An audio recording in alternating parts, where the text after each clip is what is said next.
Welcome to Bite at a Time Books, where we read you your favorite classics one bite at a time. My name is Bree Carlile, and I love to read and wanted to share my passion with listeners like you. You can sign up for our newsletter at biteatatimebooks.com. You'll also find our new t-shirts in the shop, including podcast shirts and quote shirts from your favorite classic novels. Be sure to follow my show on your favorite podcast platform so you get all the new episodes. We're part of the Bite at a Time Books Productions Network. If you'd also like to hear what inspired your favorite classic author to write their novels, and what was going on in the world at the time, check out the Bite at a Time Books Behind the Story podcast, wherever you listen to podcasts. Today we'll be continuing Les Miserables by Victor Hugo. Volume 4, Saint Denis.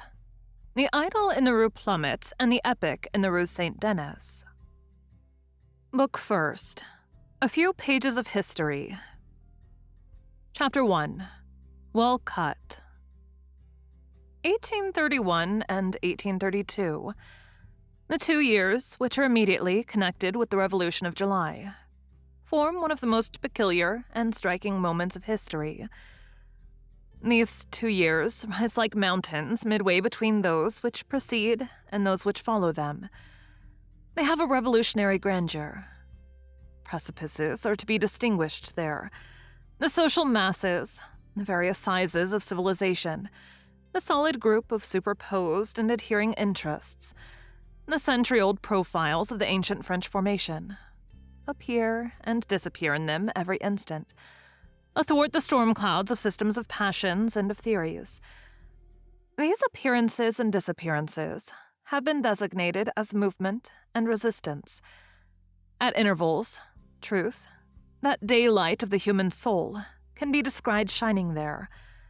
This remarkable epoch is decidedly circumscribed and is beginning to be sufficiently distant from us to allow of our grasping the principal lines even at the present day. We shall make the attempt.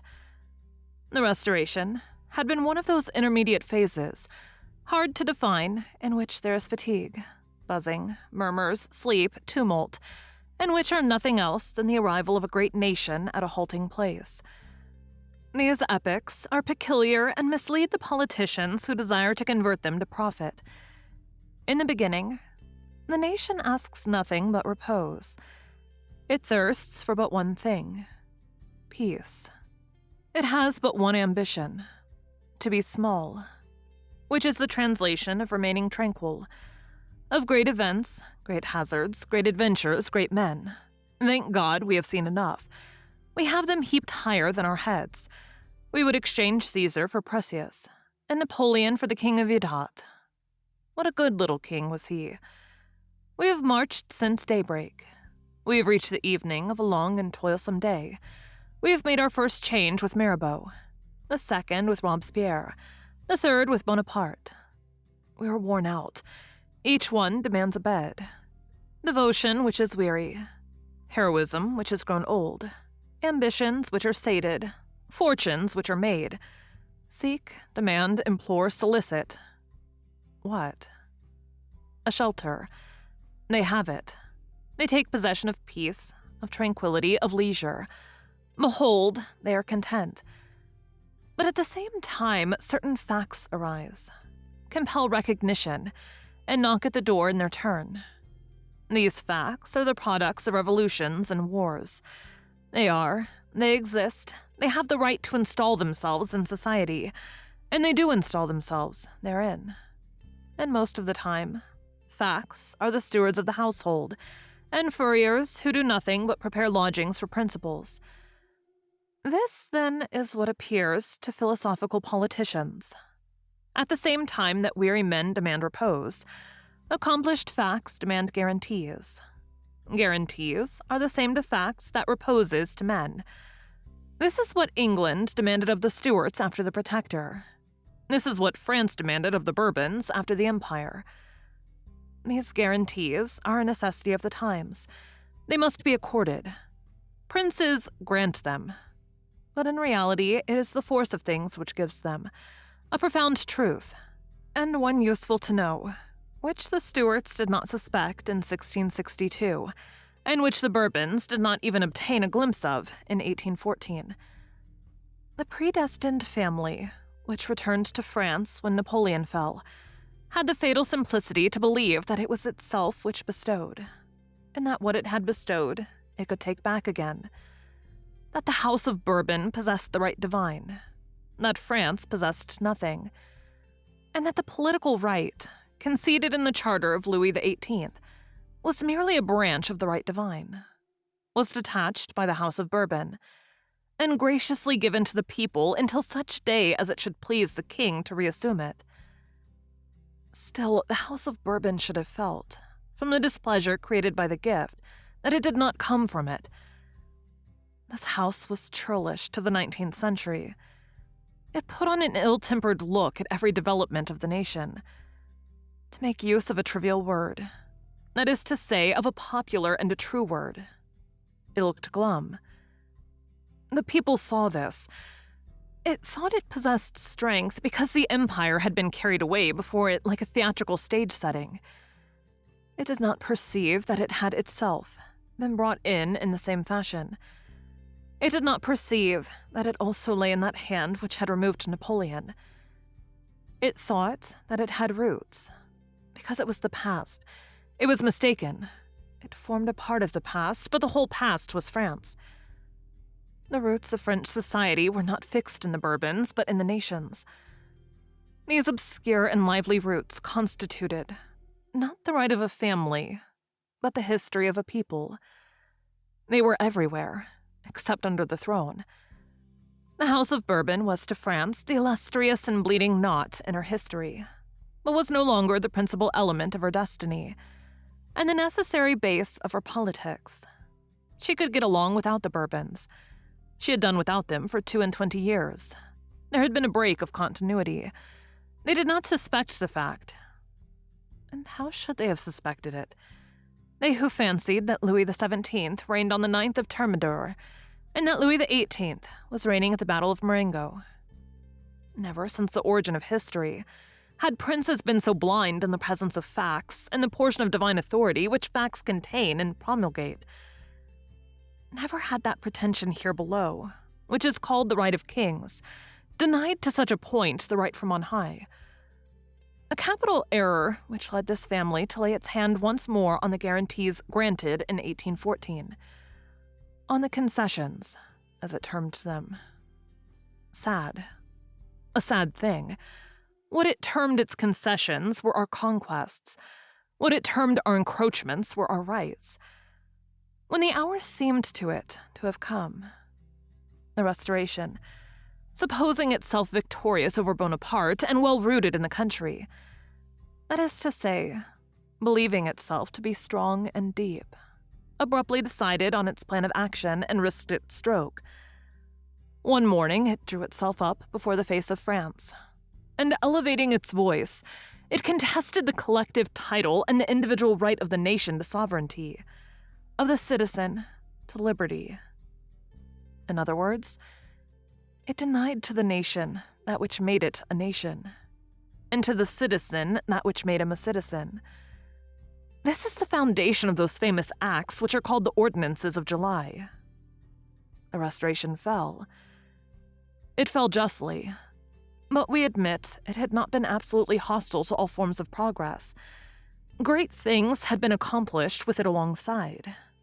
Under the Restoration, the nation had grown accustomed to calm discussion, which had been lacking under the Republic, and to grandeur and peace, which had been wanting under the Empire. France, free and strong, had offered an encouraging spectacle to the other peoples of Europe. The Revolution had had the word under Robespierre. The cannon had had the word under Bonaparte. It was under Louis XVIII and Charles X that it was the turn of intelligence to have the word. The wind ceased. The torch was lighted once more. On the lofty heights, the pure light of mind could be seen flickering. A magnificent, useful, and charming spectacle. For a space of 15 years, those great principles which are so old for the thinker, so new for the statesman, could be seen at work in perfect peace. On the public square, equality before the law, liberty of conscience, liberty of speech, liberty of the press, the accessibility of all aptitudes to all functions. Thus it proceeded until 1830. The Bourbons were an instrument of civilization which broke in the hands of Providence. The fall of the Bourbons was full of grandeur, not on their side, but on the side of the nation. They quitted the throne with gravity, but without authority. Their descent into the night was not one of those solemn disappearances which leave a somber emotion in history. It was neither the spectral calm of Charles I, nor the eagle scream of Napoleon. They departed. That is all. They laid down the crown, and retained no aureole. They were worthy, but they were not august. They lacked, in a certain measure, the majesty of their misfortune. Charles X, during the voyage from Cherbourg, causing a round table to be cut over into a square table, appeared to be more anxious about imperiled etiquette than about the crumbling monarchy. This diminution saddened devoted men who loved their persons, and serious men who honored their race. The populace was admirable. The nation, attacked one morning with weapons by a sort of royal insurrection, felt itself in the possession of so much force that it did not go into a rage. It defended itself, restrained itself, restored things to their places, the government to law, the Bourbons to exile, alas, and then halted. It took the old King Charles X from beneath that dais which had sheltered Louis XIV and set him gently on the ground. It touched the royal personages only with sadness and precaution. It was not one man. It was not a few men. It was France. France entire. France victorious and intoxicated with her victory, who seemed to be coming to herself, and who put into practice, before the eyes of the whole world, these grave words of Guillaume de Fer, after the day of the barricades.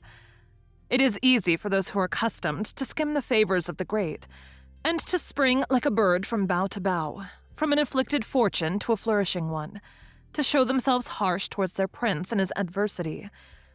But as for me, the fortune of my kings, and especially of my afflicted kings, will always be venerable to me. The Bourbons carried away with them respect, but not regret. As we have just stated, their misfortune was greater than they were. They faded out in the horizon. The Revolution of July instantly had friends and enemies throughout the entire world. The first rushed toward her with joy and enthusiasm. The others turned away, each according to his nature. At the first blush, the princes of Europe, the owls of this dawn, shut their eyes, wounded and stupefied, and only opened them to threaten. A fright which can be comprehended, a wrath which can be pardoned. This strange revolution had hardly produced a shock. It had not even paid to vanquished royalty the honor of treating it as an enemy, and of shedding its blood. In the eyes of despotic governments, who are always interested in having liberty calumniate itself, the Revolution of July committed the fault of being formidable and of remaining gentle. Nothing, however, was attempted or plotted against it. The most discontented, the most irritated, the most trembling saluted it. Whatever our egotism and our rancor may be, a mysterious respect springs from events in which we are sensible of the collaboration of someone who's working above man. The Revolution of July is the triumph of right overthrowing the fact, a thing which is full of splendor. Right overthrowing the fact, hence the brilliancy of the Revolution of 1830, hence also its mildness. Right triumphant has no need of being violent. Right is the just and the true. The property of right is to remain eternally beautiful and pure. The fact, even when most necessary to all appearances, even when most thoroughly accepted by contemporaries, if it exist only as a fact, and if it contain only too little of right, or none at all, is infallibly destined to become, in the course of time, deformed, impure perhaps, even monstrous. If one desires to learn at one blow to what degree of hideousness the fact can attain, viewed at the distance of centuries, let him look at Machiavelli. Machiavelli is not an evil genius, nor a demon, nor a miserable and cowardly writer. He is nothing but the fact. And he is not only the Italian fact, he is the European fact, the fact of the 16th century. He seems hideous, and so he is, in the presence of the moral idea of the 19th. This conflict of right and fact has been going on ever since the origin of society. To terminate this duel, to amalgamate the pure idea with the humane reality, to cause right to penetrate pacifically into the fact, and the fact into right. That is the task of sages. Thank you for joining Bite at a Time Books today, while we read a bite of one of your favorite classics. Again, my name is Bree Carlile, and I hope you come back tomorrow for the next bite of Les Miserables. Don't forget you can sign up for our newsletter at biteatatimebooks.com, and while you're there, check out our t-shirt shop. You can look in the show notes or on our website, biteatatimebooks.com, for the rest of the links for our show. We'd love to hear from you on social media. You can find us everywhere at Bite at a Time Books.